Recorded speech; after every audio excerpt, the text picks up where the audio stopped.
Hola chicos, muy buenos días con todos. Sean todos bienvenidos a esta clase demostrativa de la materia de mecánica newtoniana realizada por nosotros que somos Unimente. ¿Ya? A ver, bueno, primero, esta clase va a estar conformada de dos módulos como tal. Ya, uno de ellos es hacer una breve explicación de todo lo que ustedes van a saber, bueno, de todo lo que ustedes van a analizar dentro del laboratorio de mecánica newtoniana. Entonces, a estas alturas, a estas instancias, ustedes ya deben de conocer o ya deben de saber como tal, que prácticamente ya saben que la materia de mecánica newtoniana se divide en dos. Se divide en lo que sería prácticamente... ahí está, ya. Se divide prácticamente en lo que sería la teoría, es decir, donde ustedes van a ver todos los conceptos, todos los ejercicios, todo lo necesario para sus pruebas. Y adicional a esto, ustedes también tienen que tomar en cuenta lo que sería dentro de la parte del laboratorio, ¿ya? Entonces, dentro del laboratorio como tal, ustedes van a hacer una serie de experimentos en los cuales ustedes van a tener que realizar una serie de informes, una serie de prácticas, unas pruebas adicionales que se conocen como coloquios, ¿ya? Y prácticamente eso también entra dentro de la calificación o ponderación dentro de la materia como tal. Es decir, que eso también va a darles puntos extras para su nota final. Entonces, ¿en qué va a consistir la primera clase del día de hoy? La primera clase del día de hoy es hablar acerca un poco del primer tema que ustedes manejan con respecto al tema del laboratorio, ¿ya? Tiene que ver con respecto a lo que son los errores, ¿ya? Entonces, esos errores siempre van a venir medidos o siempre van a venir relacionados con respecto a cualquier experimento que ustedes realicen. Ya ningún error como tal va a ser perfecto. Y hablar de errores es un tema muy, muy, muy amplio, demasiado amplio. O sea, prácticamente ese tema es un subtema que se conoce un área que prácticamente nosotros hablamos dentro de la metrología. Entonces, la metrología en términos sencillos es, es la ciencia o es el arte, como le suelen definir, de saber medir. ¿Ya? Y obviamente eso incluso son temas de maestrías, sacan doctorados de ese tipo de situaciones. Entonces, es un tema muy largo, bastante extenso, pero nosotros nos vamos a centrar en lo más básico, es decir, nosotros nos vamos a centrar en lo más puntual y lo que vamos a utilizar o lo que ustedes van a utilizar en lo que sería a lo largo de su carrera universitaria y adicional a eso a lo largo de la materia de mecánica newtoniana, ¿ya?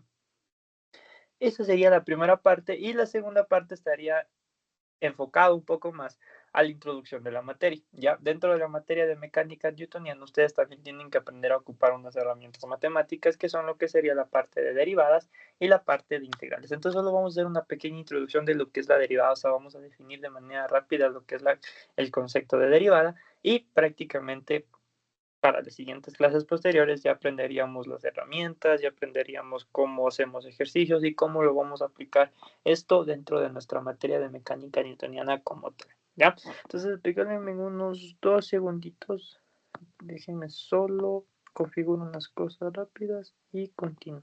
Y ya les comparto la pantalla, ¿ya?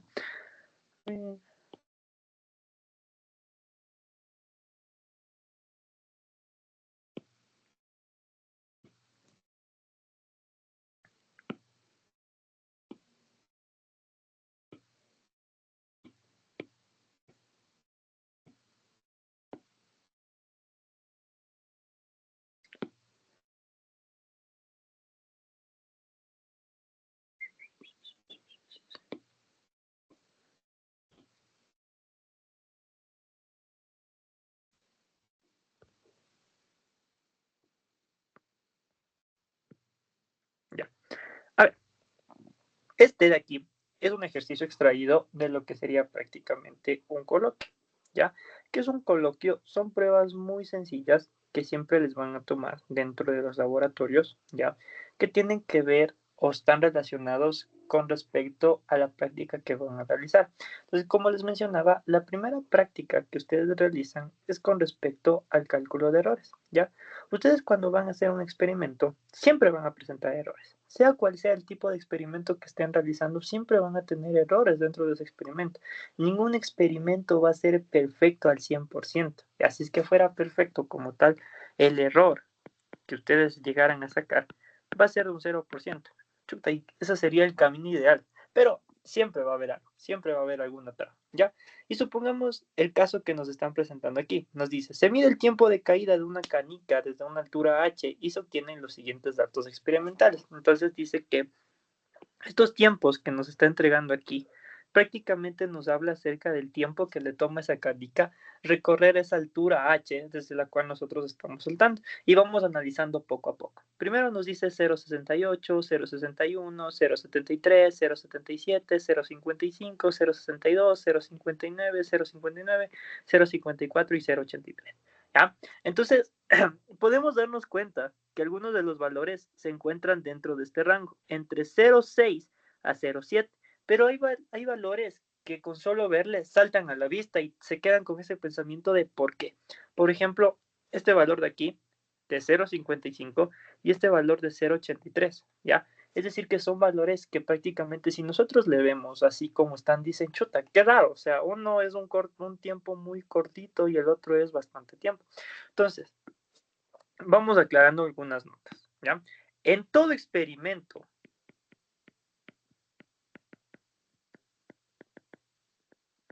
siempre hay errores.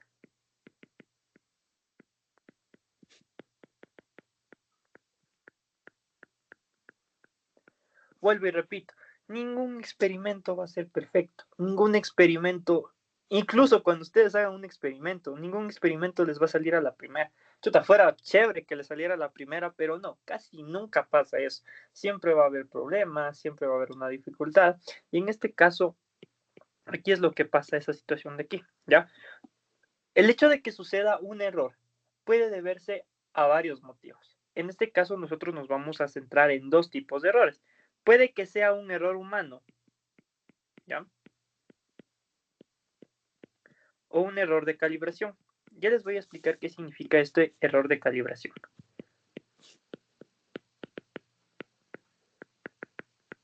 ¿Ya? ¿Qué significa el error humano? A ver, entonces, pongamos el ejemplo. Ustedes van a hacer esta práctica, ¿ya? Están en el laboratorio, van a lanzar la canica desde una cierta altura y van a tomar el tiempo de medida de cuánto se demora la canica en llegar al suelo otra vez. Entonces, cogen su grupito de compañeros, yo qué sé, están 3, 4 personas más o menos en el grupo y le dices a un compañero, dices, a ver, tú vas a tomar el tiempo, le entregas el cronómetro y resulta que esa persona, ustedes lanzan la canica y digamos que la canica tiene que ser lanzado de ese punto, de aquí. Apenas la canica es lanzado de ese punto, ya ustedes tienen que tomar automáticamente el tiempo. Pero resulta que la persona prácticamente no le inició automáticamente el cronómetro, sino que la canica ya avanzó y prácticamente llega a este punto de aquí y recién ahí se comienza a tomar el tiempo. Entonces ya ha perdido un montón de datos, ¿ya? Entonces ese es un error humano, ¿ya? No haber dado o no haber colocado el encendido del cronómetro en el momento que era de haberle colocado, sino que esperó más de la cuenta al iniciar, ¿ya? Y entonces esa podría ser una explicación de por qué están obteniendo este valor de 0,55. Entonces, pues posiblemente el error humano de que la persona prácticamente no le dio en el momento indicado el cronómetro para tomar el tiempo. Ahora, ¿qué es lo que pasa, por ejemplo, con este 083? Ya, nuevamente, supongamos que ustedes ya le hablaron, le dijeron ponte pilas o le hablaron cualquier tipo de situaciones y la persona ya se puso pilas. Entonces ustedes lanzan nuevamente la canica y ahí si la persona comienza a tomar el tiempo desde el momento exacto en que lanza la canica, llega al suelo, pero ahora resulta que no se olvidó de prender, sino que ahora se olvida de apagar y ustedes le preguntan cuánto tiempo salió y recién, después de que ha pasado, no sé, pasaron 5 segundos más extras de lo que ya llegó la partícula o la canica que están estudiando el suelo, recién ahí para el cronómetro. Y es ahí cuando posiblemente damos explicación de por qué la persona llega a obtener este resultado de aquí. Entonces es un tipo de error. ¿Ya? Ese es un tipo de error de medida que prácticamente suele ser un error humano. Entonces, las dos posibles situaciones es que la persona empezó tarde a tomar el tiempo o no paró cuando era de parar el tiempo en el momento exacto. ¿Ya? Pero ahora, ¿qué quiere decir error de calibración? El error de calibración hace referencia principalmente a que el instrumento de medida no se encuentra calibrado. ¿Qué significa esa parte de calibrado? Que prácticamente no está tomando los datos de manera correcta. Ya. ¿A qué me refiero con esto? Puede que el equipo esté dañado, puede que se haya salido algún componente, puede que esté tomando un segundo de más, puede que esté tomando un segundo de menos, puede tener un montón de posibles explicaciones de por qué se da esa mala calibración del equipo, ¿ya? Entonces, no sé, puede que la persona a lo que quiso iniciar, ya no le echamos la culpa a la persona, digamos que él no se equivocó, ya que nuestro compañero sí es pilas y no se puso, y sí se puso la 10 y prácticamente no fue culpa de él el hecho de que no estén saliendo datos, sino que supongamos que el cronómetro, no sé, aquí está nuestro cronómetro, tiene los botoncitos y uno de estos botoncitos está dañado, es decir, que sí dificulta el momento de aplastar. Entonces él le quiso aplastar en el momento exacto, pero no sé, tiene una traba y tuvo que aplastarle más fuerte para que recién comience a tomar el tiempo, pero hasta eso ya la canica pasó. Entonces eso significa que ese botón tiene un cierto defecto y ese defecto genera un error de calibración porque no estamos midiendo, no nos está permitiendo tomar los datos de manera correcta. Ahora, puede que otro error sea que esté marcando un segundo de más. Es decir, que el tiempo real que está tomando le suma el cronómetro un segundo adicional, ¿ya? Y eso no lo estamos viendo. Puede que se llegue a pasar. O sea, puede que aquí haya sido 0,65, ¿ya? Perdón, vamos con esto. Puede que aquí haya sido 0,73 y como el cronómetro está descalibrado, es decir, no está calibrado, no está dándonos los valores correctos, está sumando 0,1 segundo más. Entonces, le salió 0,83. Entonces, el cronómetro me está indicando los 0,83 que yo tengo aquí, ¿ya? Luego, prácticamente, puede que pase el caso contrario, que le esté quitando un segundo extra. Es decir, que el tiempo que nosotros estamos tomando, el cronómetro lo que hace es quitarme un segundo. Y por eso yo estoy teniendo datos erróneos. Y por eso puede ser la explicación de por qué yo estoy llegando a obtener, por ejemplo, este 0,55 que les estoy mencionando aquí. ¿Ya? Entonces, el resumen de todo esto es que prácticamente siempre que hagamos algún tipo de experimento, sea cual sea el experimento que nosotros tengamos, ¿ya? Siempre van a presentarse errores. Ya nunca un experimento va a ser perfecto. ¿Por qué les digo que nunca es perfecto? Por lo siguiente. Nosotros al momento de realizar un experimento siempre vamos a tener dos caminos. El análisis experimental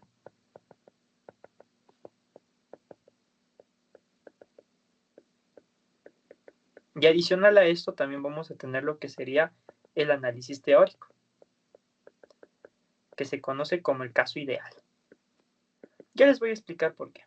Entonces, el análisis experimental obviamente va a tener que ver con respecto al experimento que nosotros estamos haciendo, es decir, lanzamos la canica, medimos el tiempo y prácticamente ya sabemos cuánto tiempo le está tomando a la canica llegar al suelo. Y el análisis teórico, ¿qué significa? Que nosotros ocupamos fórmulas. Es decir, para nosotros calcular un intervalo de tiempo que le toma llegar a la partícula a recorrer una cierta altura, ¿qué fórmulas podemos utilizar? Las famosas fórmulas de caída libre. Esas fórmulas tienen un problema. Es que están suponiendo un caso ideal, que no existe errores. Por eso se llama caso ideal, ¿ya? Entonces, prácticamente, ese caso ideal, ese análisis teórico, dice, al momento de que ustedes emplean las fórmulas como tal, prácticamente no está considerando este error humano que pueden llegar a tener o este error de calibración. Es decir, que ustedes están llegando a un experimento con cero de errores, es decir, un experimento perfecto, ¿ya? Pero ahí viene ese problema, de que prácticamente, si nos damos cuenta aquí, estamos obteniendo distintos resultados. Y ahora leamos este apartado.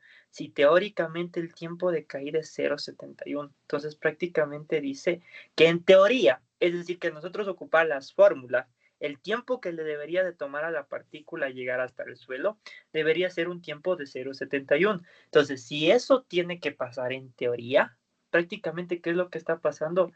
Nos damos cuenta que ninguno de los tiempos que estamos tomando se aproxima a este resultado de aquí. Es decir, que nosotros estamos teniendo varios errores, ya muchos errores. Pero aquí viene la cuestión. Nosotros debemos de saber analizar si esos errores que estamos obteniendo son errores aceptables o errores que no son aceptables, ¿ya? Los errores que no, entonces para ello tenemos que definir dos tipos de errores. Lo que se conoce como el error absoluto y lo que se conoce como el error relativo. Ya. El que más van a utilizar ustedes a lo largo del semestre, es decir, el tipo de error que ustedes tienen que saber calcular, en casi todos tienen que saber calcular este tipo de error, es el siguiente, que es el error relativo. Este error relativo no es nada más que una comparación entre el valor real, es decir, entre el valor que ustedes están obteniendo entre de los distintos experimentos que ustedes realizan y el valor medido. ¿Qué significa el valor medido? Prácticamente significa el valor teórico que ustedes están obteniendo. ¿Ya? Listo. Entonces, matemáticamente hablando, la fórmula que nosotros debemos de considerar con respecto a este tipo de valor es el siguiente, o bueno, con respecto a este tipo de error es el siguiente, ¿ya? Y nos dice, el valor absoluto del valor real menos el valor medido, ya cerramos nuestro valor absoluto y todo esto dividido para lo que sería nuestro valor real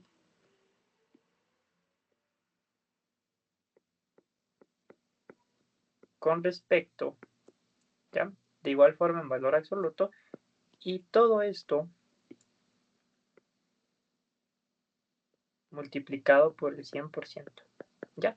Esto es lo que definimos como el error relativo. Ahora, ¿qué es el error absoluto? Es prácticamente la misma fórmula que nosotros tenemos aquí, pero sin considerar la división. Es decir, solo sería valor real menos valor medido, ¿ya? Todo esto y nada más, ¿ya? A la larga representan lo mismo, pero el que nosotros tenemos que fijarnos más, es decir, el que tenemos que tenerle más importancia, más condiciones, por así decirlo, es prácticamente el valor real, perdón, el error relativo. Aquí es donde nosotros debemos de considerar cuándo un error es aceptable y cuándo un error no es aceptable. Se dice que este va a ser aceptable cuando el error relativo sea menor o igual al 10% y mayor o igual al 0%. Es decir, que si nosotros obtenemos un error relativo que prácticamente se encuentre dentro de estos rangos de aquí, significa que nosotros estamos realizando un experimento que es aceptable y que estamos llegando a obtener resultados que pueden llegar a ser factibles, es decir, que nuestra experimentación que estamos realizando es un muy buen experimento que nos ayuda a entender o que nos ayudan a acercarnos a valores que se aproximan a la realidad, ¿ya? O prácticamente que se están aproximando a un escenario ideal, a un escenario teórico que nosotros estamos llegando a obtener, ¿ya? Entonces eso se conoce o es por eso que tiene que estar dentro de estos parámetros. Si, por ejemplo, el error saliera un error relativo mayor al 10%, significa que ya no es un error aceptable. Entonces significa que todo lo que estamos haciendo está mal. Entonces, aquí hay dos alternativas.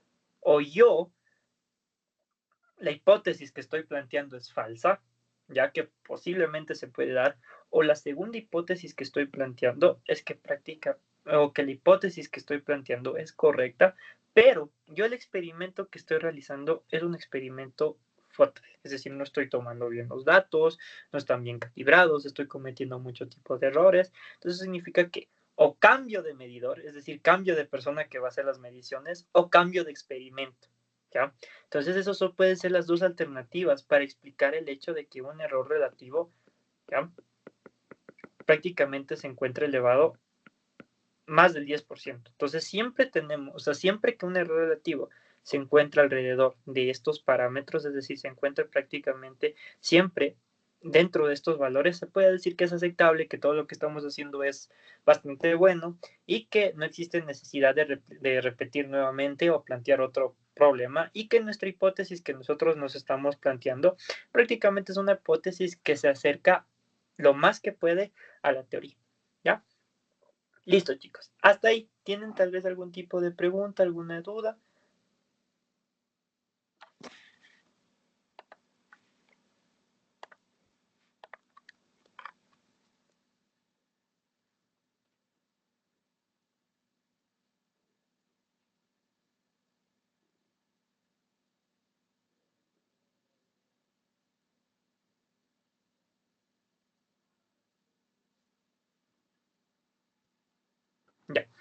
Ahora sí nos vamos a enfocar en el problema.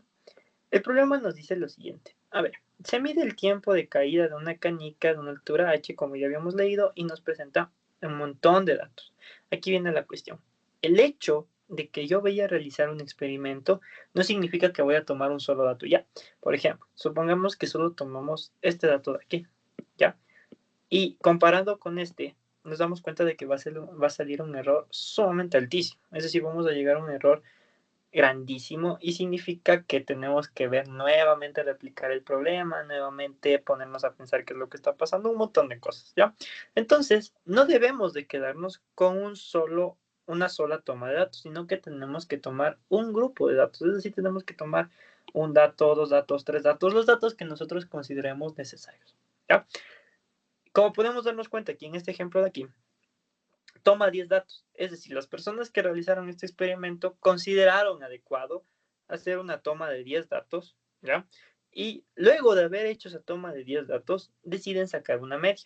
¿Qué es la media? Es prácticamente el promedio de todos estos datos. Siempre que ustedes vayan a realizar cualquier experimento, no es que solo van a tomar un dato, sino que tienen que tomar un conjunto de datos, los que ustedes consideren necesarios, y antes de hacer el análisis del error, prácticamente ustedes tienen que calcular la media. Entonces, pongámosle como T, ¿cómo le está colocando aquí? Como T1, y este le voy a colocar como la media, ¿ya? Esta liñita de aquí arriba significa que nosotros estamos haciendo el análisis de la media, ¿ya? Es decir, que estamos haciendo el análisis de todo el conjunto de datos. ¿Cómo se realiza la media o el promedio? Primero sumamos todos los datos que nosotros hemos llegado a obtener. Entonces, en este caso, lo que nosotros estamos obteniendo es prácticamente lo siguiente, ¿ya? Nosotros tenemos un dato de 0.68 más 0.61 más 0.73 más 0.77 más 0.55 más 0.62 más 0.59 más 0.59 nuevamente más 0.54 y más 0.83. ¿Ya? Entonces, lo primero que nosotros debemos de tomar en consideración para calcular una media es prácticamente sumar todos los datos que nosotros acabamos de obtener. Y luego, a ese grupo de datos, lo que nosotros debemos hacer es dividirle para el número total de datos. Es decir, en este caso, como yo obtuve 10 datos, es decir, yo estoy obteniendo 10 datos en total, ¿ya? Tengo que dividirle para 10. Si aquí hubiera hecho 20 mediciones, yo le dividiría para 20. Si hubiera hecho 30 mediciones, yo le dividiría para 30. Si es que hubiera hecho más mediciones como tal, ya, yo tenía que dividir prácticamente para el número de datos totales que yo obtuve o que yo definí, ¿ya? Entonces, prácticamente, si nosotros ya calculamos este valor de aquí, ya lo que vamos a llegar a obtener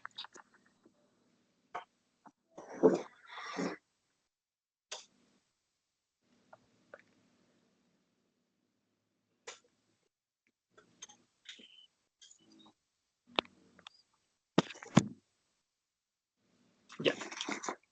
¿Pueden apagar el micro, chicos, por favor?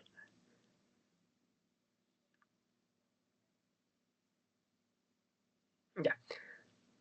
A ver, como estaba diciendo ya. Entonces, prácticamente una vez que nosotros llegamos a definir todos estos valores como tal, es decir, ya definimos la suma de todos estos valores, ya sabemos cuántos valores en realidad nosotros estamos obteniendo, prácticamente lo único que queda por hacer es sumar, valga la redundancia, y una vez que realizamos ese proceso de sumar, prácticamente dividimos para el total. Entonces resulta que este promedio que nosotros estamos obteniendo dentro del valor va a ser un valor de 0.651. Esto sería segundos. Este tiempo que nosotros estamos obteniendo aquí es el tiempo medido, o en este caso lo que sería nuestro valor medido, ¿ya?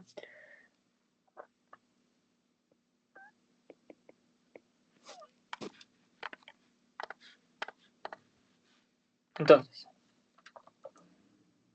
usualmente en cualquier tipo de informe que ustedes realicen, en cualquier tipo de trabajo que ustedes vayan a realizar, siempre van a tener que realizar, en primer lugar, este tipo de procesos. Es decir, primero van a tomar los datos, es decir, van a tomar un conjunto de datos que ustedes consideren necesario, sea cual sea el caso, ¿ya? Y luego de eso, prácticamente, ustedes van a tener que dividirlo y este valor que ustedes están midiendo es lo que definimos como el valor medido, ¿ya? Esto prácticamente sería nuestro valor medido dentro del sistema. Ahora, como ya nos está entregando este valor de aquí, es el valor que real que en teoría nosotros deberíamos de llegar a obtener. Entonces, el valor real es el valor que nosotros obtenemos en la teoría, mientras que el valor medido es prácticamente el valor que nosotros estamos obteniendo al realizar el experimento. Entonces, para ya sacar este error relativo como tal, tendríamos lo siguiente.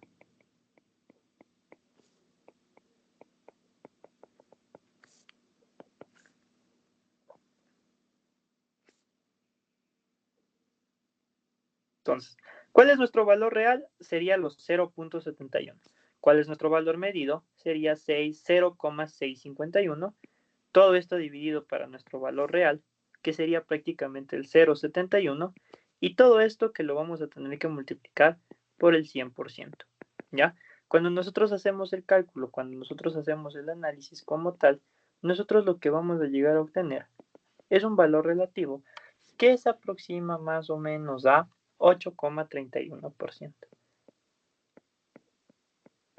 ¿Ya? ¿Es un valor alto? Sí. Es un valor extremadamente altísimo, ¿ya? Pero sigue estando dentro de los parámetros. Es decir, que este experimento que realizamos aquí es bastante aceptable, ¿ya? Y con eso nosotros medimos lo que sería prácticamente el error relativo dentro de un sistema. Listo, chicos, hasta ahí. ¿Tienen tal vez alguna pregunta, alguna duda, algo que no haya quedado claro? Y una pregunta, Dime. ¿el valor real como que siempre va a dar de dato? Sí, usualmente siempre suele ser de dato dentro de este tipo de coloquios, pero como les dije, ustedes también pueden llegar a obtener el valor real. El valor real prácticamente es el valor que ustedes obtienen por fórmulas. ¿Ya? Es decir, que ustedes aplican las fórmulas en base a las condiciones que ustedes tengan y prácticamente podrían llegar a obtener el valor real. Como les digo, el valor real es el valor que en teoría ustedes deberían de llegar a obtener, ¿ya? Dicho esto como tal, por ejemplo, si quisieran obtener este valor real con fórmulas, ¿qué tendrían que conocer? Tendrían que conocer la altura, porque ustedes van con una cinta métrica, con un metro, con un flexómetro, con cualquier instrumento de medir distancias y miden la altura. Y ustedes saben, cuando se deja caer un objeto, siempre empieza con una velocidad inicial igual a cero. Entonces, ¿qué sería? Que el desplazamiento va a ser igual a la velocidad inicial por la variación de tiempo más un medio de la gravedad por la variación de tiempo al cuadrado. Desprecian que no haya resistencia al aire, es decir, este sistema no va a tener resistencia al aire, conocerían gravedad, conocerían desplazamiento, velocidad inicial, y lo único que les faltaría por conocer es variación de tiempo y llegarían a obtener esa variación de tiempo, que este sería en teoría el valor real. Entonces, va a haber casos, para ustedes, en este caso no. La ventaja de ustedes es que en las pruebas, en sus coloquios como tal, les van a dar el valor real, es decir, ya les van a entregar el valor real, pero más adelante, cuando ustedes ya vayan avanzando a lo largo de los semestres, ese valor real ya no les van a entregar, sino que ahí ustedes ya van a tener que saber ocupar las fórmulas que dependiendo del caso, dependiendo de la carrera que ustedes sigan como tal, van a tener que saber utilizar dependiendo de las situaciones que estemos trabajando, ¿ya? Entonces, el hecho de que no les entreguen el valor real no significa que ustedes no puedan calcular, sino que prácticamente lo pueden llegar a determinar utilizando fórmulas dependiendo del caso que nosotros estemos trabajando, ¿ya? En este caso, como es un caso de caída libre, nosotros ya conocemos las fórmulas definidas para dicho sistema de caída libre, ¿ya? Eso en esa parte, chicos. Ahora, prácticamente también podemos calcular lo que sería el error relativo. Perdón, lo que sería el error absoluto. ¿Cómo se calcula el error absoluto sin considerar nada de esto? No consideramos ni el valor real ni el 100%. Entonces, de una vez podemos calcularlo. Entonces, el error absoluto, ¿ya? va a ser igual al valor absoluto, valga la redundancia, del valor real menos el valor medido.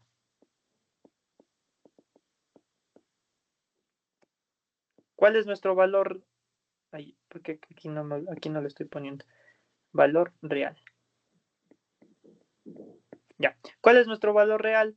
Prácticamente es los 0,71. ¿Cuánto es nuestro valor medido? Los 0,651. Y con esto nosotros ya tendríamos que prácticamente, ¿ya? Esto nos daría un valor aproximado de 0,056 segundos. ¿Ya? Y este sería el valor absoluto de nuestro sistema como tal. ¿Ya? Entonces, esto de aquí, voy a poner acá.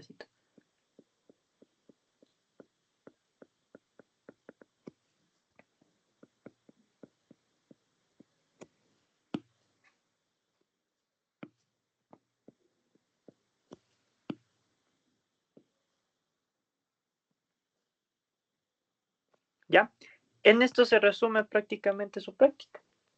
Tu práctica se resume en tomar una serie de datos y saber calcular errores relativos y errores absolutos. ¿Cómo se resume eso? Simplemente por esto de aquí. Ahora, ¿qué es lo que les complica más a los estudiantes? ¿Qué es lo que se les hace mucho más complicado? El tema de realizar informes. El tema de realizar informes es lo que más les complica a ustedes, es lo que más prácticamente les suele dificultar, porque, seando sinceros, ustedes no saben escribir. O sea, sé que suena feo, pero es la realidad. Cuando todos pasamos a primer semestre, sabemos que prácticamente sabemos escribir, teníamos las mejores notas en lengua y literatura del colegio, pero llegamos a primer semestre y resulta que no sabemos escribir.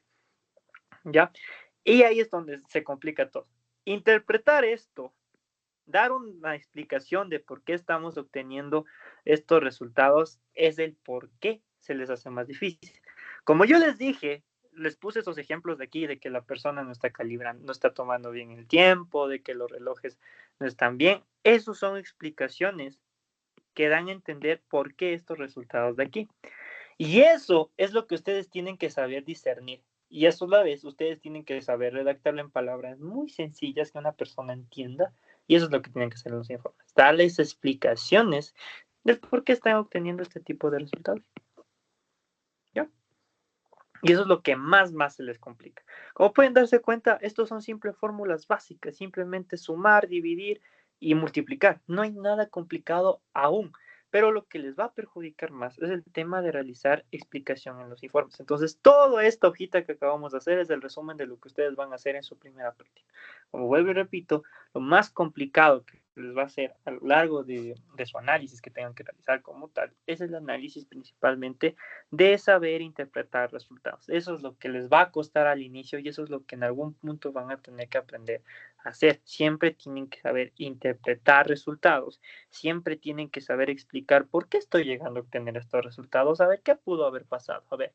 Y tienen que fijarse muy bien, es decir, tienen que ser muy detallados, muy sistemáticos al momento de que ustedes vayan a hacer un experimento. Entonces, por ejemplo, ustedes dicen, a ver, este error posiblemente se dio porque no colocamos a la altura establecida la moneda, o sea, no lanzamos la canica, no estamos lanzando a la altura que era definida la moneda y tal vez lanzamos, y posiblemente se lanzó a una altura más grande y tal, ¿ya? Y luego de hacer esa interpretación viene lo otro que se les complica. Lo otro que se les suele complicar como tal es la parte de concluir.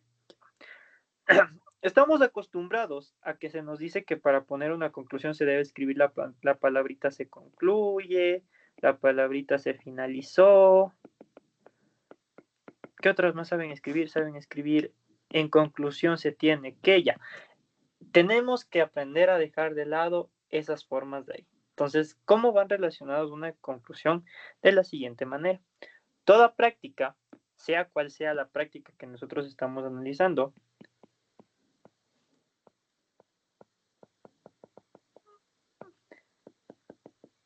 tiene objetivos, ¿ya? Estos objetivos son lo que nosotros planteamos como hipótesis.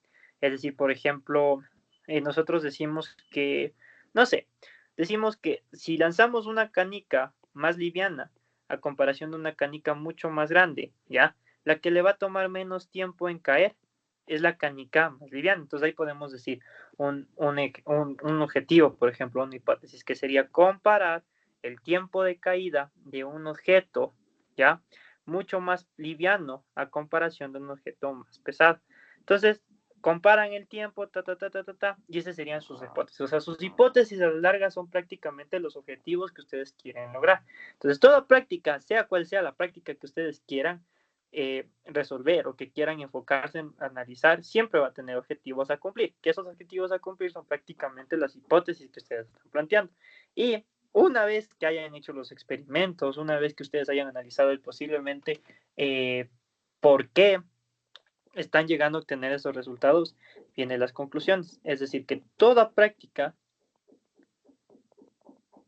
tiene conclusiones. ¿Ya? Pero sus conclusiones, ojo con esto, no son los resultados que están obteniendo, no. O sea, ustedes no van a decir, a ver, en conclusión yo obtuve un porcentaje de error del 8.31. No, esos son sus resultados, prácticamente su punto de discusión, su punto de análisis de por qué están obteniendo sus resultados, pero no sus conclusiones, ¿ya? Las conclusiones siempre están relacionadas con el objetivo.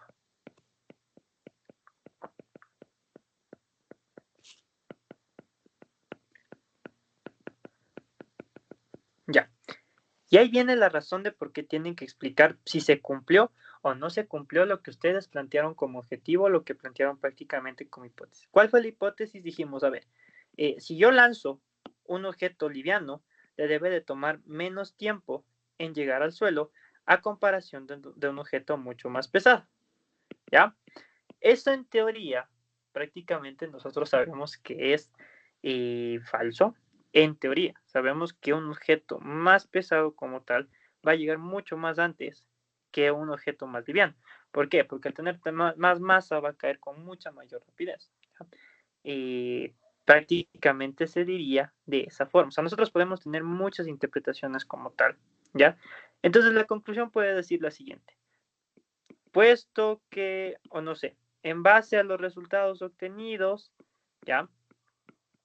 Un objeto mucho más pesado llegó a tener un tiempo de caída mucho más pequeño que a comparación de un objeto pequeño. Esto por tales motivos, y esos motivos son los que ustedes ya explicaron en el análisis de resultados, en la parte de errores relativos, todo eso. Y ahí es cuando ustedes cumplen su objetivo. Es decir, que la conclusión que ustedes tienen que dar por cerrado la hipótesis que ustedes plantearon. Entonces, si prácticamente ustedes plantearon que un objeto más pequeño va a llegar más rápido al suelo que un objeto más pesado, tienen que concluir si eso se cumplió o no se cumplió. Entonces, si se cumplió, dicen bacán, se cumplió por estos motivos. Es decir, ahí tienen que explicar por qué. Que la masa como tal provoca que la velocidad aumente y esa velocidad que aumentó hizo que el cuerpo viaje mucho más rápido y al ser mucho más rápido le toma menos tiempo en llegar en cubrir una cierta distancia, pueden tener unas varias explicaciones, pero esas explicaciones vienen relacionadas a todo el análisis que ustedes hicieron. Si la práctica tiene que ver con errores, ahí tienen que explicar. Entonces, no sé, un objetivo. Analizar si existen errores humanos, la conclusión, sí existen errores humanos. ¿Por qué motivos? A veces las personas no se encuentran en sus mejores condiciones mentales y por esas condiciones mentales como tal, prácticamente no pueden desarrollar una práctica de manera correcta, de manera adecuada, lo que provoca errores al momento de tomar datos en un cierto experimento. Ahí tiene la conclusión. Tiene que ver con el objetivo. ¿Cuál era el objetivo? Demostrar si existen errores causados por humanos. Pues sí, sí existen. ¿Ya? Entonces, eso va a ser lo más difícil que ustedes van a tener a lo largo de un informe. ¿Ya? Listo, chicos. ¿Tienen ahí tal vez alguna pregunta?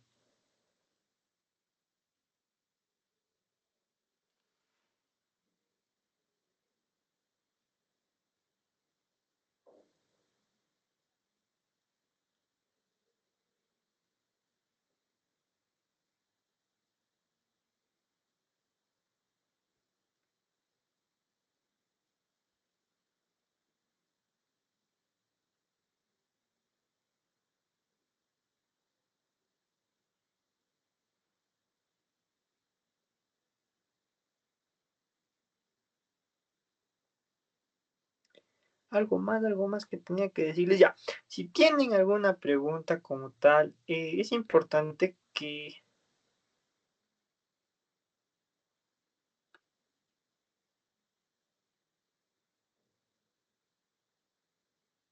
Ya denme un ratito.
Ya.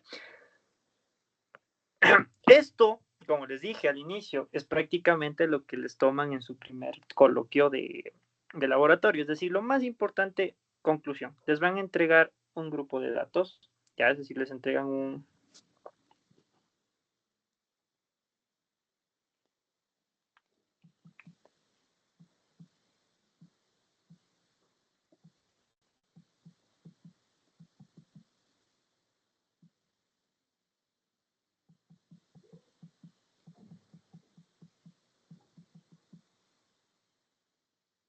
Ya. Entonces, esto es lo que les suelen tomar en su primera práctica, ya, de lo que sería prácticamente su primer experimento que realizan en el laboratorio. Es decir, les van a entregar una serie de datos, ya,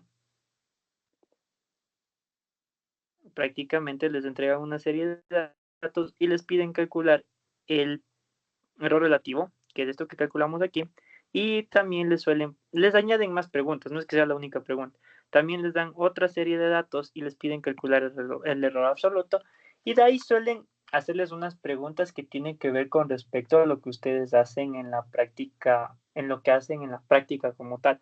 Entonces, esas preguntas depende, ya es muy individual, o sea, esas preguntas ya depende bastante de todo lo que ustedes hagan en la práctica. Entonces, como tal, dependiendo de las condiciones que le den en la práctica, ustedes van a tener que describir, ¿ya? Cómo va en esa parte de la práctica como tal, ¿ya? Listo. Dicho eso, ese es el primer tema que ven dentro del laboratorio. Esto no lo ven dentro de la materia, es decir, que es una, ¿cómo decirlo? Es un tema que les dan únicamente en el laboratorio. Es decir, que más allá de eso, es decir, en el tema de prácticamente lo que sería la clase como tal, dentro de su profesor de la teoría, su profesor de la teoría no les va a explicar absolutamente nada de esto. Es decir, no les va a decir, a ver, esto es error relativo, esto es error absoluto, nada de eso, ¿ya? Como les digo, es un tema extra. ¿Qué es lo que yo suelo hacer dentro del curso de acompañamiento? Aparte de esta clase como tal, siempre les suelo subir un documento que tiene muchos más detalles bastante importantes que revisando la guía de práctica que ustedes tienen, hay unas lecturas que les recomiendan.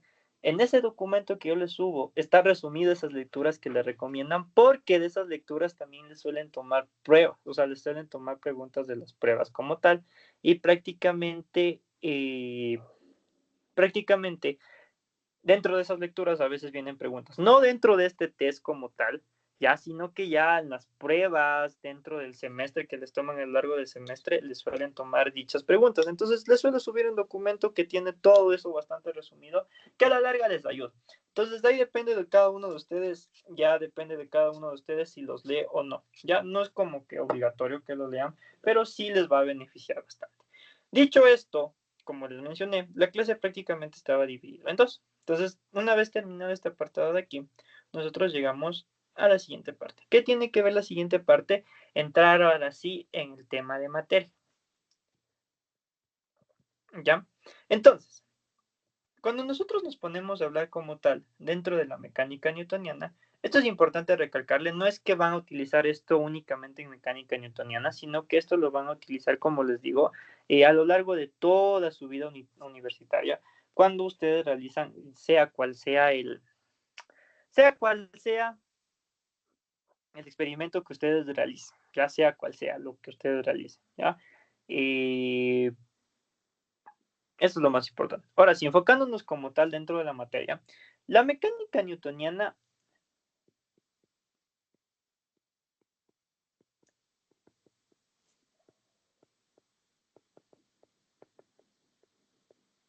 ¿ya? Prácticamente también se le conoce como física 1.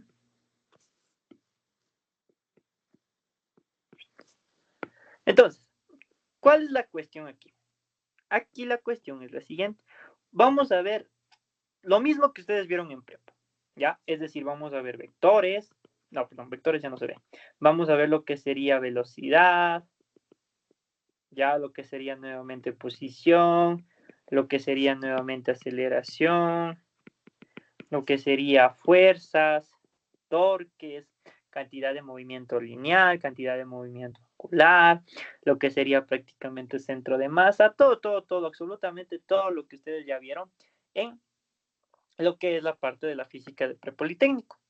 Pero hay una diferencia. Entonces ustedes van a decir, o sea, si voy a ver lo mismo, ¿de qué me sirve la materia? O sea, si voy a volver a ver lo mismo que yo ya vi en la física de prepo, significa que, o sea, perdí un semestre en vano, ¿ya? La cuestión es que no es tanto así, porque sí presenta una diferencia principal. En la física de prepolitécnico, ustedes veían lo siguiente: movimientos que se restringían a tener aceleraciones constantes, ¿ya? Tomemos, por ejemplo, lo que sería el movimiento circular. En el movimiento circular, ustedes analizaban movimientos en los cuales la aceleración tangencial, su módulo, era constante, ¿ya? Por ejemplo, en el movimiento rectilíneo, ustedes analizaban movimientos que tenían aceleraciones constantes, que aceleraciones que nunca cambiaban. Es decir, si la aceleración estaba a la derecha durante todo el movimiento rectilíneo, era esa aceleración para todo el movimiento rectilíneo, para todo el caso, es decir, que no cambiaba. Aquí la diferencia es que ahora sí vamos a trabajar con aceleraciones que son netamente diferentes a una constante, es decir, que vamos a trabajar con aceleraciones que son netamente variables. Es decir, podemos tener una aceleración que varía con el tiempo, podemos tener una aceleración que prácticamente eh, esté variando con respecto a la velocidad, podemos tener muchos casos, ¿ya? Entonces la conclusión es que ahora vamos a ver movimientos que ya no trabajan con aceleraciones que no son constantes. Cuando eso sucede, cuando tenemos ese tipo de casos, es cuando ya tenemos que ayudarnos o apoyarnos de ciertas herramientas matemáticas. Y esas herramientas matemáticas son lo que nosotros conocemos como prácticamente las derivadas y lo que conocemos prácticamente como las integrales. ¿Ya? Es decir, que primero nosotros tenemos que hacer un breve estudio, no un estudio muy amplio, sino un breve estudio de qué es la derivada, qué es la integral y cuáles son las fórmulas más esenciales que nosotros vamos a utilizar durante todo este análisis de aquí, ¿ya? Entonces es con lo que vamos a empezar este estudio de la mecánica newtoniana, hablando acerca de lo que son las derivadas, ¿ya? Tal vez algunos de ustedes dentro de sus colegios sí vieron esta parte de cálculo. Es decir, que prácticamente algunos de ustedes ya saben derivar, pero no todos como tal tienen ese conocimiento dentro de la parte de derivadas, ¿ya? Porque no todos vieron en el colegio, no todos estudiaron a profundidad esto. Ya. Sé que tal vez muchos de ustedes ya los conocen, pero siempre es importante hacer un pequeño recorderis de esas cosas que nosotros ya conocemos. Entonces, para explicar la derivada, yo me voy a apoyar de una explicación geométrica, es decir, me voy a apoyar de lo que sería una explicación a través de un pequeño gráfico. Y con ese gráfico, espero me logren entender a ciencia cierta lo que es una derivada, ¿ya? Entonces, partamos de lo siguiente. Partamos del siguiente ejemplo. Supongamos que un día una persona decide hacer un estudio de cuántas calorías está incrementando o sea, cuántas calorías adquiere mi cuerpo por cada cierta cantidad de pan que yo consumo. Y supongamos que esa persona llega a obtener los siguientes valores. Si come un pan,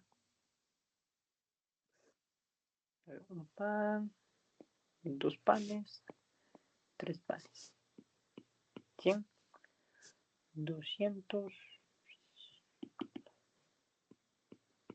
y 300. Entonces, la persona, digamos, decide comer tan solo un pan y resulta que prácticamente esa persona aumenta 100 calorías. Ahora, la persona como tal decide comer dos panes, ¿ya? Y esa persona aumenta un total de 200 calorías. Esa persona come tres panes y resulta que aumenta un total de 300 calorías. Entonces, si yo uno todos estos puntos, ¿qué es lo que obtengo?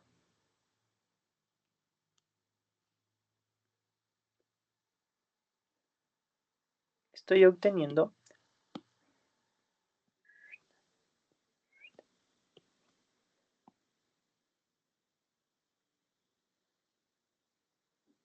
esta relación de aquí, ¿ya?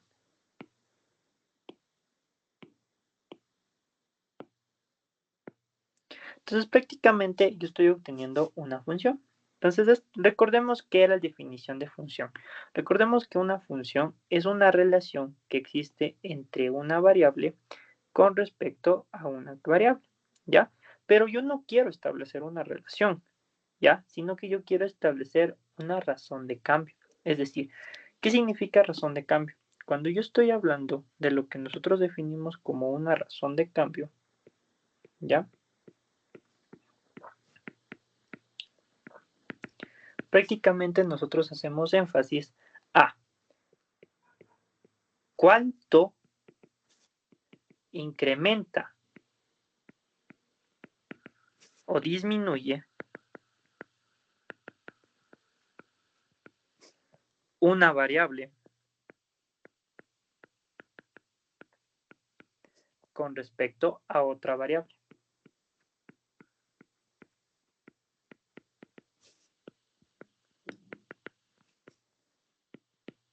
¿Ya? Es decir, ¿cuánto incrementó, o en otras palabras, cuántas calorías yo incrementé por cierta cantidad de pan que yo estoy ingresando? Más no cómo se está relacionando. ¿Cuál es la relación que tiene esta cantidad de calorías con respecto a esta cantidad de panes? Es prácticamente una relación lineal, es decir, que la forma de incrementar o la forma en la que se relacionan es de una forma lineal, ya es decir, con una línea recta. Pero ahora, ¿cuánto incrementó? Es lo que yo quiero tratar de entender. Y en pocas palabras, cuando yo hablo de una razón de cambio, simplemente le podemos hacer énfasis a que es la pendiente de una función.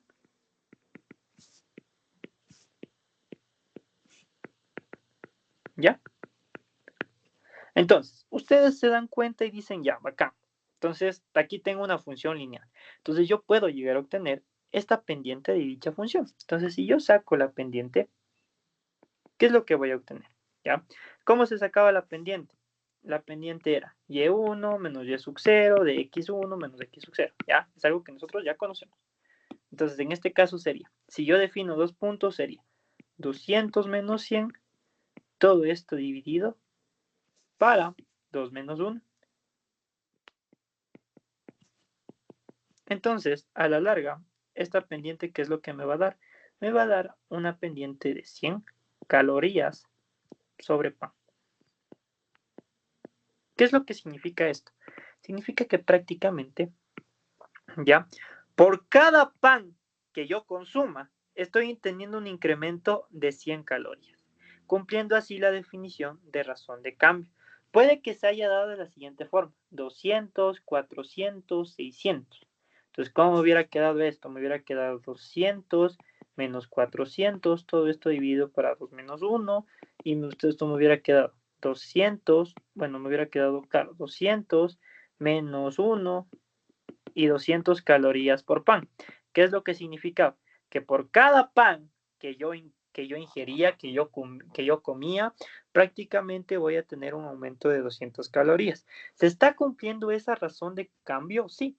Aquí como 2 panes. Entonces, recordemos, por cada pan yo incremento 100 calorías. Entonces, si yo consumo 2 panes, estoy teniendo un incremento de 200 calorías. Si yo como 3 panes, estoy teniendo un incremento de 300 calorías. Si yo comiera 4 panes, yo tuviera un incremento de 400 calorías. Si yo tuviera 5 panes, un incremento de 500 calorías y así sucesivamente. Entonces, la pendiente no es nada más o se define simplemente como la razón de cambio o es prácticamente el cómo incrementa una variable o cuál es la relación que existe una variable con respecto, perdón, cómo incrementa una variable con respecto a otra variable, más no cómo se relaciona, porque yo puedo establecer una relación, es decir, yo puedo establecer una función para relacionar todos estos conceptos y analizar qué es lo que sucede en un punto en específico, pero más no puedo analizar cuánto fue el incremento de un punto a otro punto. ¿Ya? Listo. Hasta ahí, chicos. ¿Alguna pregunta?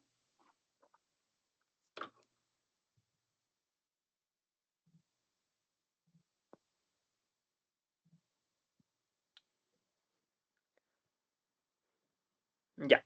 Bastante sencillo, ¿verdad? Entonces, prácticamente si nosotros tuviéramos esta función de aquí, esta función de aquí, esta función de aquí, esta función de aquí, nosotros podríamos establecer distintos tipos de pendientes, ¿ya?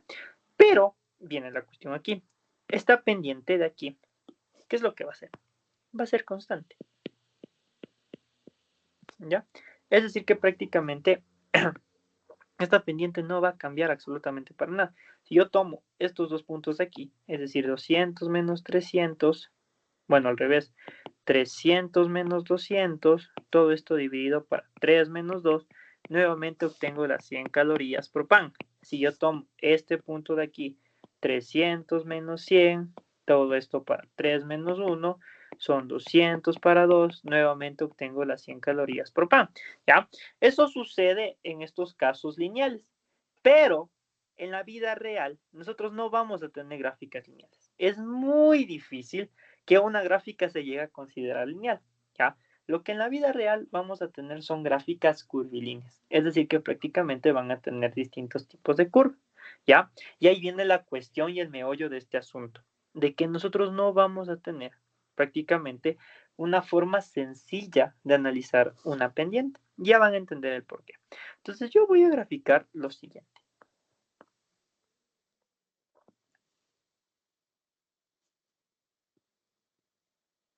Voy a hablar ya en términos generales. Voy a tener el eje Y, voy a tener el eje X y voy a dibujar una determinada función.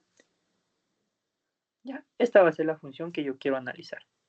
La voy a copiar porque me va a servir más adelante para lo que vamos a explicar un poquitito más adelante. Ya. ¿Qué es lo que pasa a continuación? Voy a definir dos puntos cualquiera. Voy a definir un punto x sub 0 y voy a definir un punto x sub 1. ¿Ya? Y prácticamente nosotros sabemos que a este punto x sub 0, ¿qué es lo que le va a corresponder? Le va a corresponder un punto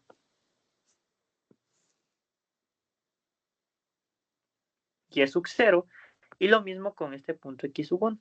Le va a corresponder un punto x sub 1. Le voy a poner por allá.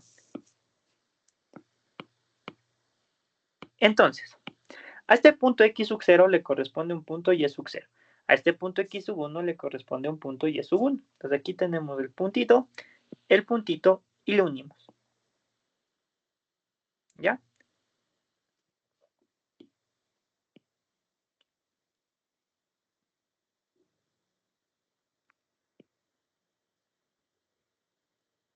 Obteniendo así lo que sería nuevamente una pendiente de dos puntos. Esta recta que yo acabo de dibujar prácticamente se va a definir como una recta secante. ¿Qué significa recta secante? Siempre que hablemos de rectas secantes, esta significa una recta que prácticamente corta dos puntos de una curva. ¿Ya? Ahora, Antes de continuar, yo voy a definir que el punto x sub 0 es un punto fijo. Ya van a entender el por qué digo que este es un punto fijo y este va a ser un punto móvil. ¿Qué significa que esto sea un punto fijo? ¿Qué significa que sea un punto móvil? Al definir que esto va a ser un punto fijo significa que de esa posición que nosotros le estamos colocando no se va a mover, absolutamente para nada. ¿Ya? Quiero que tengan eso muy en cuenta. El hecho de que acá abajo sí le voy a mover un poquito, pero no porque esté rompiendo la definición de punto fijo, sino que solo lo estoy haciendo por cuestiones de estética, es decir, que para que se vea entendible lo que les voy a explicar, ¿ya? Entonces quiero que esto se queden grabado la idea de que esto es un punto fijo, ¿ya? El hecho de que yo le voy a mover acá para esta siguiente gráfica no significa que le convertí en punto móvil, solo, vuelvo y repito, lo voy a hacer simplemente por cuestiones de estética, ¿ya? Entonces, punto móvil, ¿qué significa? El punto móvil significa que yo le puedo alejar o le puedo ir acercando hacia el punto que yo estoy definiendo como fijo, ¿ya? Entonces, si yo quisiera calcular esta pendiente que yo estoy presentando aquí, ¿ya? Nos damos cuenta de lo siguiente, que es sumamente sencillo calcular. Nuevamente yo le puedo calcular en base a lo que yo ya conozco, es decir, que sería y sub 1 menos y sub 0, todo esto dividido para x sub 1 menos x sub 0, ¿ya? ¿Esto qué sería? Sería prácticamente la pendiente de una recta secante.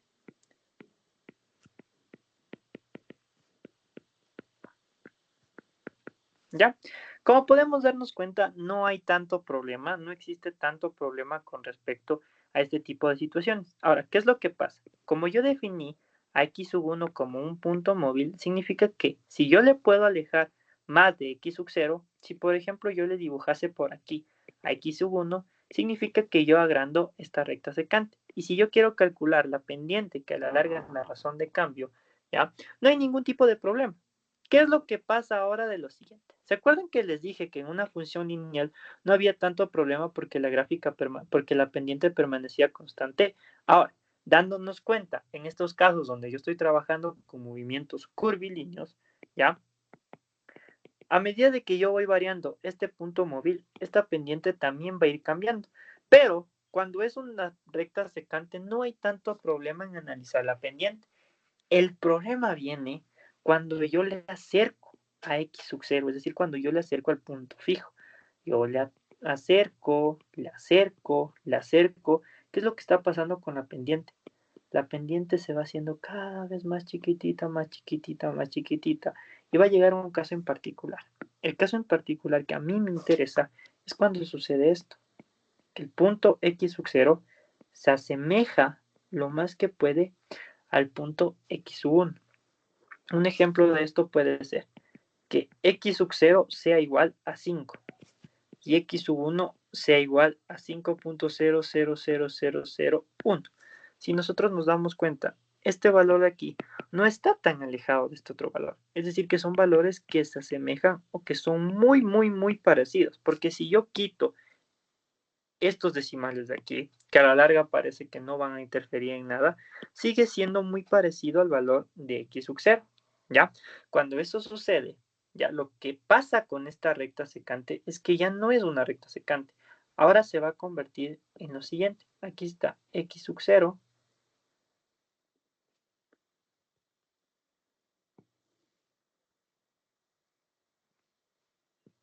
aquí vamos a tener x sub 1, perdón, aquí sería y sub 0, ¿ya?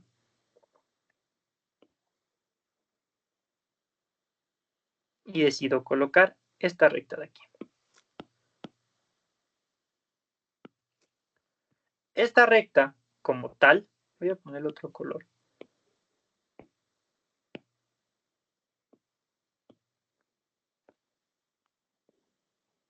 Ya está cortando en un solo punto. Es decir, que cuando nosotros tenemos esta situación, que x sub 0 se asemeja lo más que puede a x sub 1, lo que sucede con la recta es que ahora se convierte en una recta tangente. ¿Ya? ¿Qué significa recta tangente? es que prácticamente nosotros vamos a tener una recta que corta en un punto determinado de la curva. Es decir, que si nosotros movemos un poquito a x sub 1, ya es decir que definimos acá x sub 0, acá se va a generar una recta tangente. Definimos acá se genera otra recta tangente, acá se genera otra recta tangente, acá vamos a tener una recta tangente. Es decir que una curva puede llegar a tener una infinidad de rectas tangentes, ¿ya? ¿Por qué ya no coloco aquí el x sub 1? Porque vuelvo y repito, son valores que se asemejan full. Entonces x sub 1 a la larga va a estar justo por aquí con y sub 1. Entonces prácticamente no presentan un cambio uno con respecto del otro. O sea, no es un cambio tan brusco que se identificaría a comparación de nosotros estar generando rectas secantes. Ahora, ¿qué es lo que pasa? Si yo quisiese analizar la razón de cambio de una recta tangente, se me va a complicar y ya van a entender el por qué.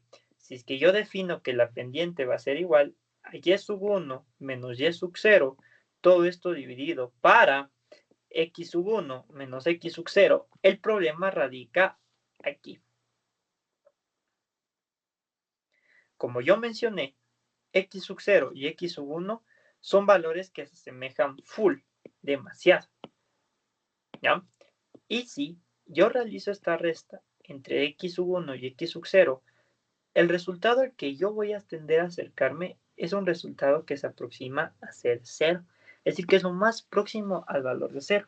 Y como ustedes saben, yo no puedo llegar a tener valores, ¿ya? O yo no puedo llegar a tener divisiones que sean para 0. Es decir, yo no puedo tener 5 para 0. Eso nosotros sabemos que se encuentra indeterminado, es decir, es algo que no se encuentra calculado y no nos vamos a poder determinar. Entonces, nosotros, al presentar este problema de aquí, el cual presenta principalmente en querer calcular la pendiente de una recta tangente, se presenta este inconveniente de que la división, es decir, el denominador, me va a llegar a tener un resultado que se aproxima lo más que pueda ser. Y al ser 0, yo no puedo resolver. Pero dentro de las matemáticas sacan una nueva forma, una nueva metodología que me permite calcular lo que sería este tipo de casos. ¿Cómo? De la siguiente forma.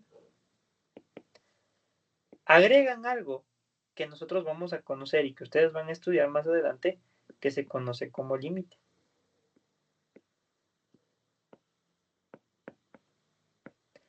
Y resulta que cuando el límite de una variación de x tiende a ser 0, ya es cuando nosotros podemos llegar a calcular lo que sería principalmente la pendiente de una recta tangente como tal, ¿ya?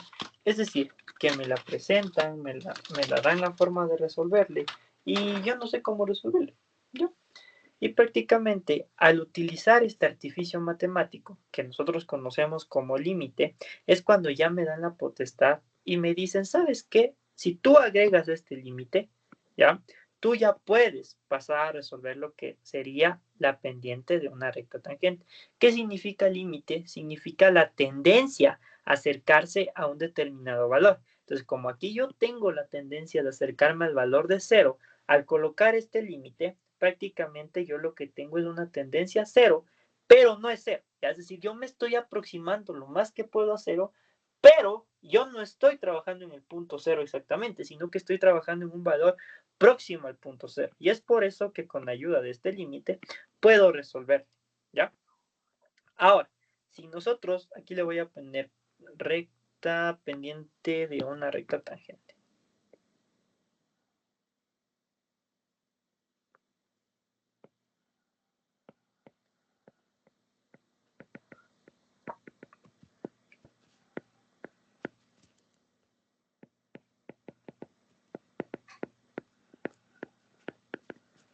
Ya, matemáticamente hablando, nosotros prácticamente tenemos una expresión muy bonita, ya que se conoce como la pendiente de una recta. Pero más allá de eso, esto tiene otra definición. Es decir, esta pendiente de aquí, es decir, la pendiente de una recta tangente, ya, se conoce también como la derivada. Es decir, que la derivada de una función, ya, no es nada más que la pendiente de la recta tangente de dicha función, y esto va a ser igual a el límite cuando la variación de x tiende a ser 0, ¿ya? De f de x más delta x, ¿ya? Menos f de x, que esto a la larga tiene que dividir a delta x.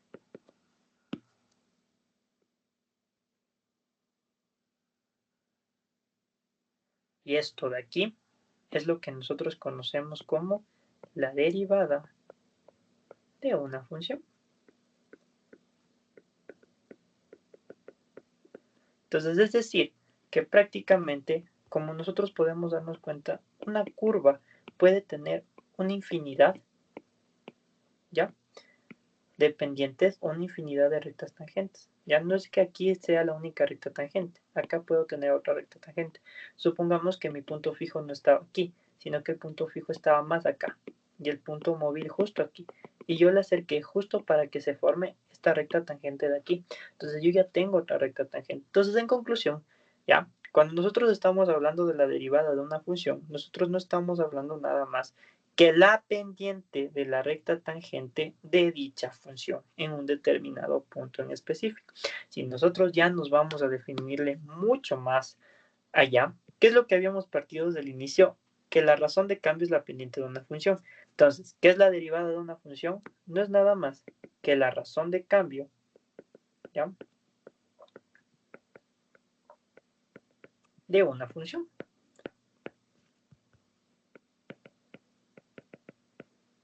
Es decir, cómo cambió en este punto, cómo cambió en este otro punto, en este otro punto, en este otro punto, en este otro punto y en este otro punto. ¿Ya? Y eso es la derivada como tal. Si queremos darle una definición muy formal, aparte de esta definición que nosotros estamos expresando en este momento, nosotros podemos prácticamente expresarle de la siguiente manera, que la derivada de una función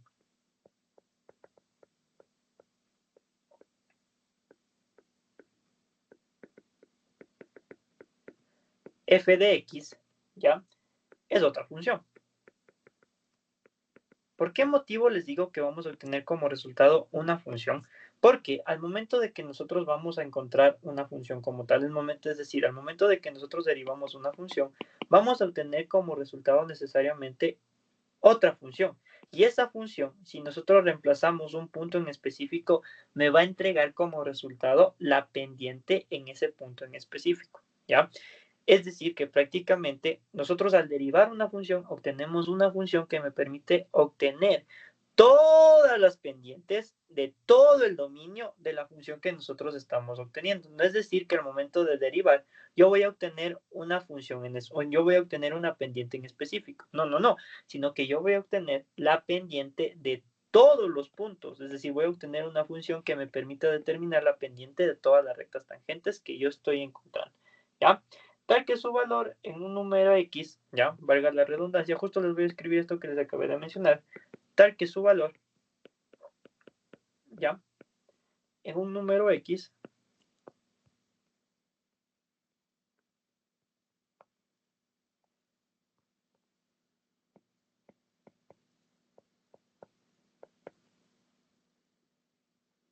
del dominio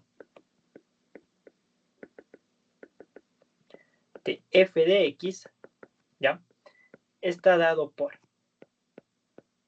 Esta es la definición más formal, por así decirlo, que nosotros podemos llegar a obtener, ¿ya? Es decir, va a ser la definición que ustedes van a tener en los libros, si ustedes van a alguna bibliografía, va a ser la definición que van a encontrar en los libros como tal, y esta definición viene dada de la siguiente forma.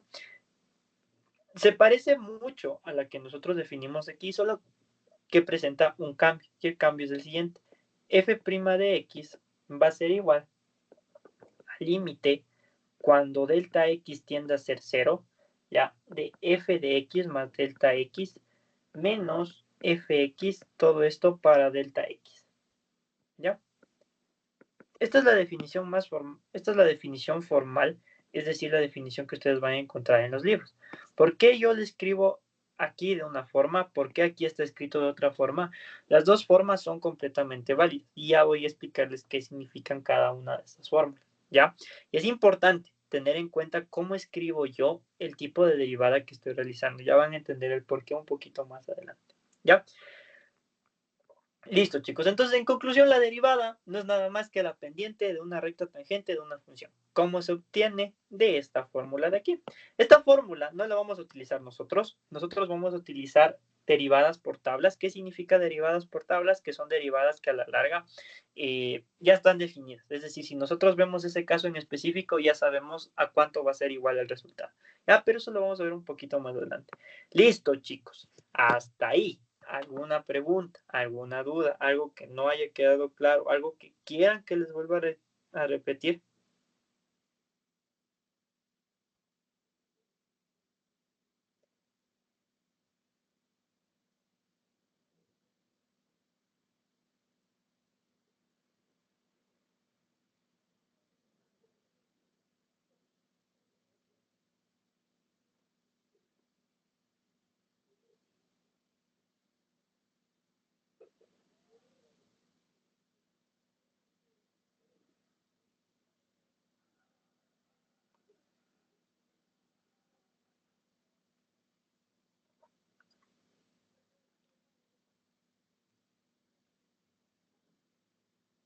Ya. Listo. Dicho esto, ya regálenme solo unos 2 segunditos. A ver, como les dije, si por A o B circunstancia alguien me preguntó algo por el chat y no le vi ya nada. Ah, bueno, creo que no ha habido preguntas en esa parte. Todo bien hasta ahorita. Ya. Les voy a dejar de compartir un momento la pantalla. Y, y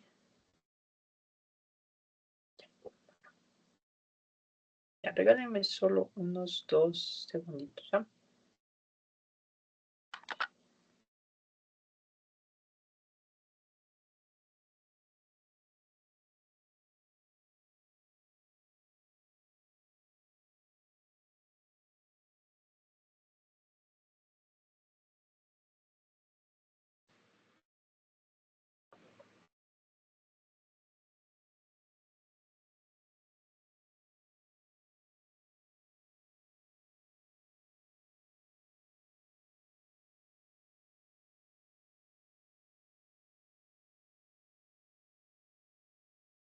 Ya, les vuelvo a compartir la pantalla, ¿ya?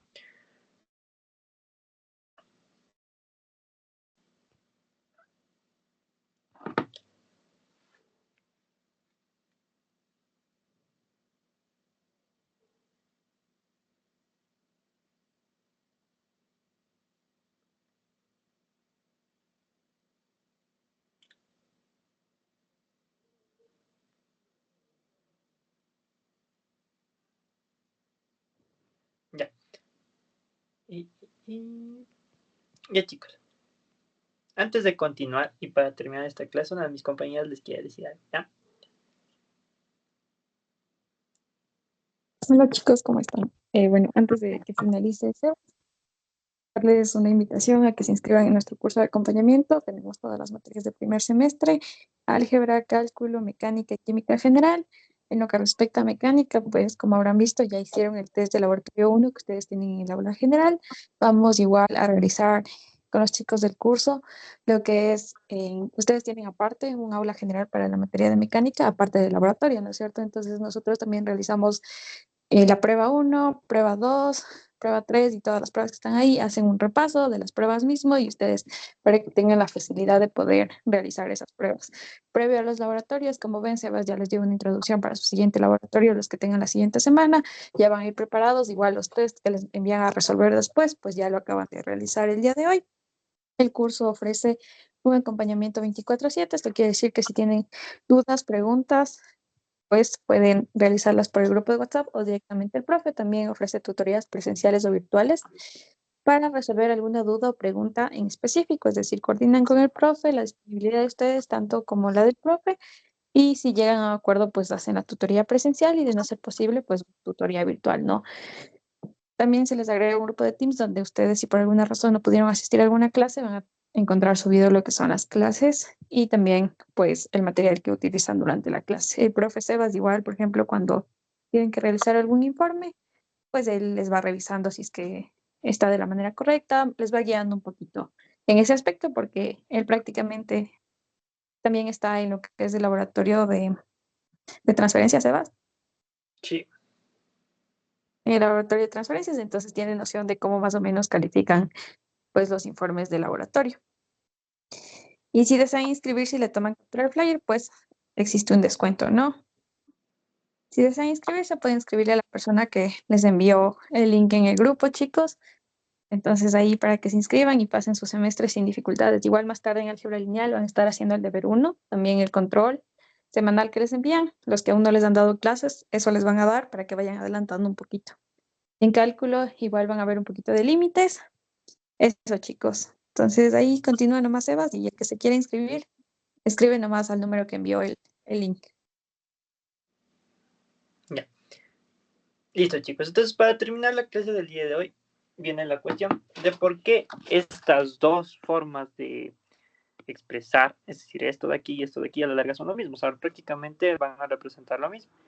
Simplemente nosotros hablamos de la denominación o la nomenclatura, ¿ya?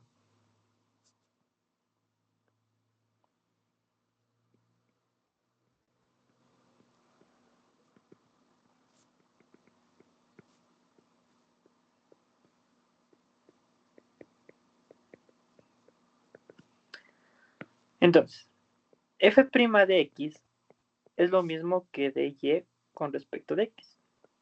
Ya, ¿cuál les recomiendo? Yo les recomiendo que utilicen esta nomenclatura de aquí. Es mucho más vistosa, es mucho más entendible, ¿ya? Y en la siguiente clase, que nos dediquemos a ver lo que son las derivadas por tabla, van a entender el por qué es mucho más, y algunas reglas de integración como derivadas implícitas, derivadas paramétricas, van a entender el por qué es mucho más factible utilizar esto de aquí, ¿ya? Entonces, ¿pero qué significa esto? Esto significa la derivada de y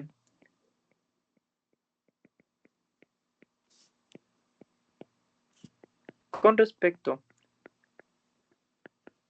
a la variable x,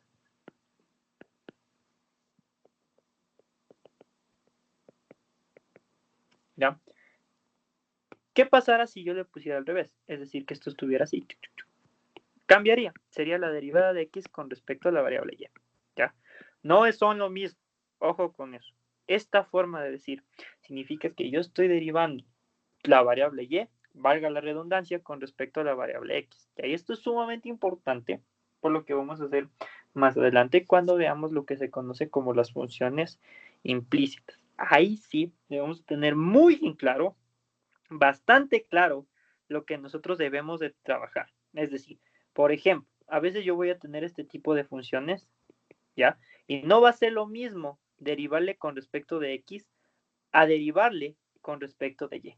Si yo le derivo con respecto de x, voy a tener una respuesta que va a ser completamente distinto al yo derivarle con respecto a y. Y eso va a ser importantísimo. Entonces, por eso es que yo recomiendo que tomemos muy en cuenta esta nomenclatura de aquí, porque es mucho más vistosa, ¿ya?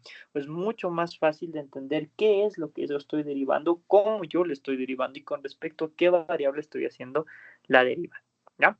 Listo, chicos. ¿Tienen hasta ahí tal vez alguna pregunta, alguna duda, alguna inquietud, algo que les quiera, que algo que quieran que les vuelva a repetir, tal vez?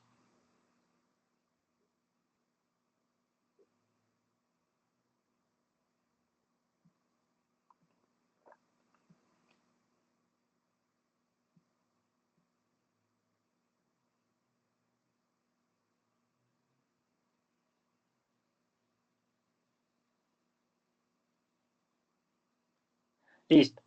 Entonces, la siguiente semana, con los que son ya mis estudiantes y con los chicos que se vayan a inscribir, prácticamente vamos a ver lo que se conoce como las derivadas de tabla, ¿ya?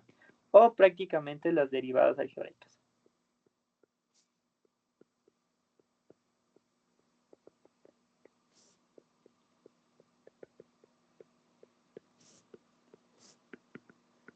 Ya. ¿Por qué se les conoce como derivadas de tabla? Prácticamente porque si ustedes van y colocan en internet derivadas de tabla, les va a dar una serie de tabla, prácticamente les va a dar una tabla con la respuesta a esas derivadas. Es decir, que si ustedes se encuentran ese caso en particular o ese caso en específico, ustedes ya van a saber prácticamente a qué es el resultado de dicha derivada. Entonces, por ejemplo, si les dice la derivada de x con respecto de x, ustedes van a las tablas y les va a poner que es 1.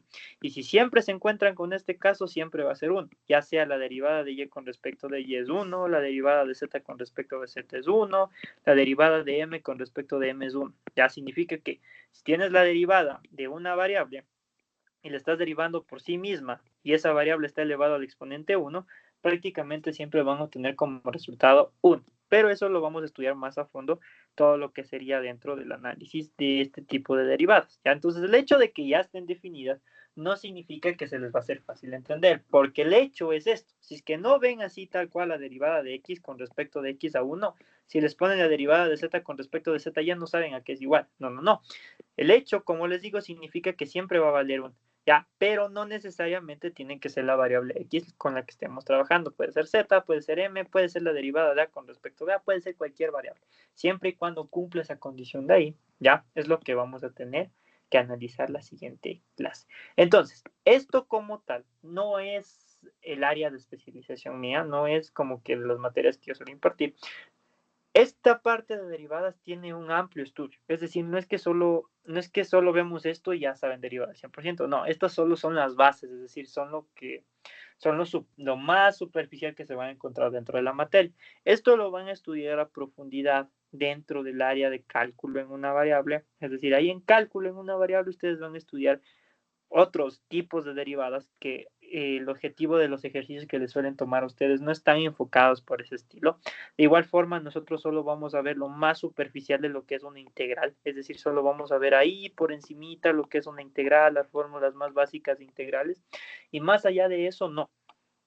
Pero obviamente existen más tipos de integrales que eso lo van a ver en cálculo de una variable. La ventaja de esto es que estos son como unas pequeñas bases, por así decirlo, que les va a servir a ustedes para que cuando ya lleguen estos temas ya tengan una cierta noción y se les haga mucho más fácil la parte de cálculo en una variable. Es decir, cuando ustedes entren a ver derivadas, puta, esto se les va a hacer brutal. O sea, si me cacharon más o menos, porque créanme, no es que esto le van a cachar enseguida, sí tiene su grado de complejidad hasta que le entiendan al 100% que es una derivada, pero si me lograron captar algo, así sea un 25%, cuando su profe de cálculo les explique nuevamente lo que es una derivada y tal vez le explique con otros ejemplos y con otras definiciones como tal, prácticamente van a tener una comprensión mucho más amplia. Entonces es por eso la ventaja, ¿ya?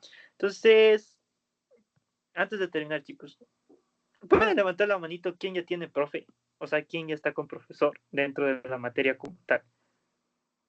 Sí, porfa.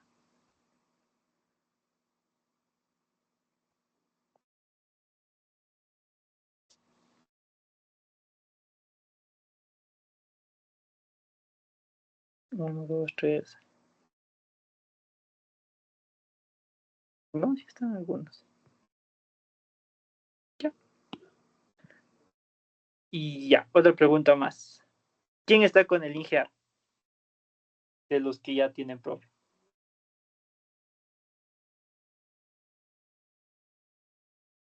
¿Solo uno? Dos, tres. Ya. A ver, ya chicos, pueden bajar la manita. Aquí viene lo importante. Y va para todos. Si no tienen profe como tal, ¿no? La recomendación son dos. Vayan muy en cuenta cómo vaya avanzando el INGEARO.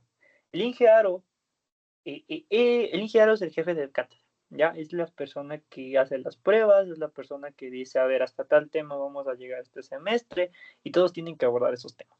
No todos le hacen caso, es decir, a otros les dan las clases como quieren, ¿ya? Y eso es lo malo, de que siempre tienen que estar pendientes cómo va avanzando el INGEARO. Si el INGEARO llega el primer bimestre hasta leyes de Newton, significa que el examen va hasta leyes de Newton.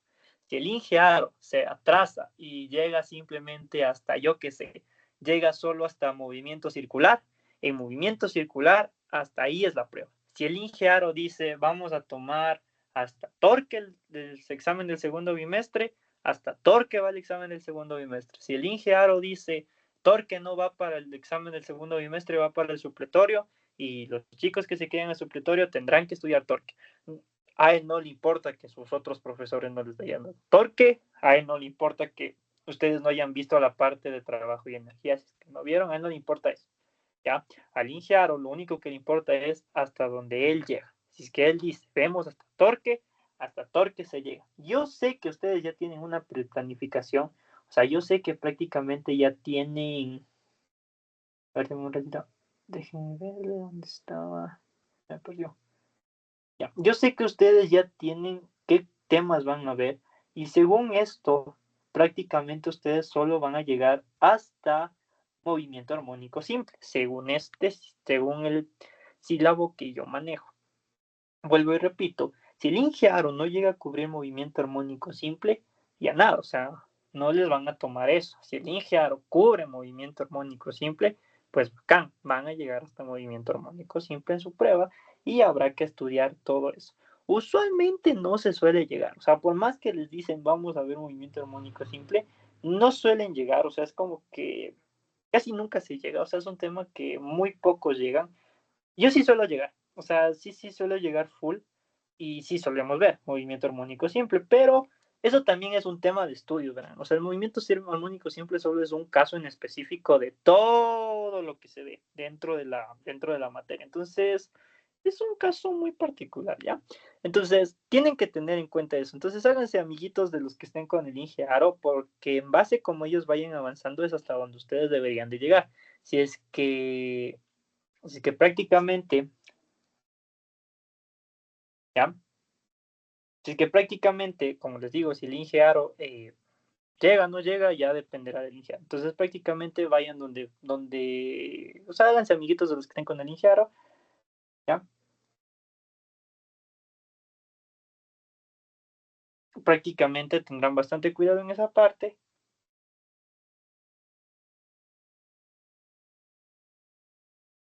Eso en esa parte, chicos, ¿ya? Eh, Ya saben, entonces siempre tienen que seguir el orden en el que está establecido lo que se establece. Si es que ustedes van primero a ver movimiento armónico simple, o sea, si les dan movimiento armónico simple, créanme que no van a entender, porque el movimiento armónico simple tiene que ver, para el estudio del movimiento armónico simple como tal, sí tenemos que ver muchos conceptos antes importantes que tal vez ustedes ya los dominen, como les digo, temas de velocidad, aceleración, pero a la larga puede que no, o sea, puede que ustedes no tengan las suficientes bases y nuevamente, yo lo que suelo hacer nuevamente voy un poco rápido, sí, porque son temas que ya conocen, especialmente los primeros capítulos que vamos a ver, pero a la vez sí me tomo mi tiempo de volverles a explicar ciertas definiciones. Por ejemplo, si alguno de ustedes yo les preguntara qué es velocidad media, deberían de estar en la capacidad de responderme qué es velocidad media. Ya, pero algunos de ustedes o se olvidan o fue como que no le tomaron mucha importancia o estudiaron para el momento de esa prueba y, y no sé, ya puede llegar a pasar muchas cosas. Si, por ejemplo, yo le preguntara a cualquier persona, por ejemplo, no sé, le preguntara a Cristian, por ejemplo, que me definiera qué es aceleración tangencial, Cristian debería estar en la capacidad de definirme qué es aceleración tangencial, porque son temas que ustedes ya vieron en el prepolitécnico, ¿ya? Pero pues les repito, yo no soy así, no es como que digo, ya ustedes ya saben y ya no me importa que no sepan. Yo sí les vuelvo a repetir nuevamente esos conceptos y adicional les agrego lo nuevo, es decir, por ejemplo, aceleración tangencial, ustedes tienen una forma de calcular. Yo les agrego aquí la nueva forma de calcular. Entonces, pongamos otro ejemplo más. Si, por ejemplo, no sé, le pregunto a Anthony qué es caída libre a Anthony, vuelvo y repito, Anthony debería de estar en la capacidad de describirme qué es la caída libre, ¿ya? No necesito que me describan así tal cual qué es la caída libre, pero como les digo aquí, lo volvemos a repasar, lo volvemos a estudiar, volvemos a ver las condiciones y siempre suelo agregar lo nuevo, es decir, a ver, esto es lo que vieron en el prepolitécnico, se hacía así, asado, cocinado, y esto es lo nuevo que agregamos aquí a la mecánica newtoniana y que se relaciona con esto de derivadas, que se relaciona con esto de cálculo. Como dijo mi compañera, de igual manera, yo siempre les suelo ayudar a hacer un poquito el tema de los informes, ¿ya? Algo que deben de tener full cuidado es que para revisarles los informes se utiliza una aplicación que se llama Turnitin. Entonces, en el Turnitin, lo que hacen, primero el Turnitin escanea el informe. Actualmente ya la Poli ya compró la licencia que es para analizar si es que ustedes hacen con inteligencia artificial. Si hacen con inteligencia artificial, ya no digo que no lo utilicen, ya, porque yo también a veces lo utilizo. Es bueno, sí, pero hay que saber utilizarla responsablemente. Ya, hay personas que utilizan la inteligencia artificial para hacer todo el informe. Y todo el informe les va a detectar el Turnitin que ustedes copiaron al 100% y ya nada, les van a poner cero directo. El Turnitin también les muestra la cantidad de similitud que tienen con otros informes que hayan sido subidos a la misma página a nivel mundial. No es que solo los de la Poli, sino que a nivel mundial.